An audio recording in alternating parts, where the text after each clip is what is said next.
out here today planting lettuce seedlings. So there's a little bit of difference with the seedlings. As you can see, our spacing in a small bed like this.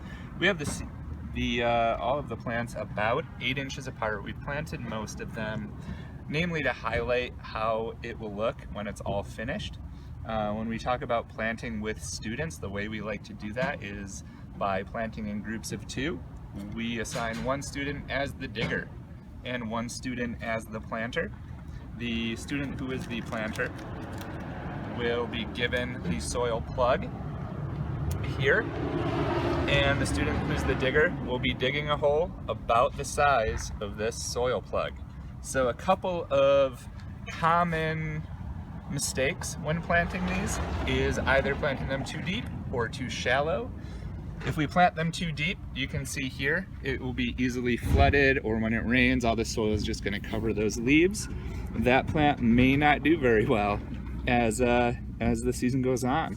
This plant over here, this is the most common mistake, is the whole soil plug is not buried underneath the soil. So when this gets watered, this is all going to wash away, leaving this plant to just kind of flop over. The chances of this plant being successful are lowered by doing it like that. So what we want to do is have our digger dig a little hole.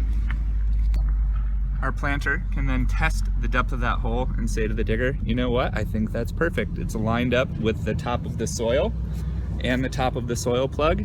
And then both of them can just kind of scrape a little soil around their lettuce seedling and pat very, very gently, make sure everything's level. And that's pretty much all there is to it. The students can then step back and your lettuce seedlings will be planted. Thanks for watching.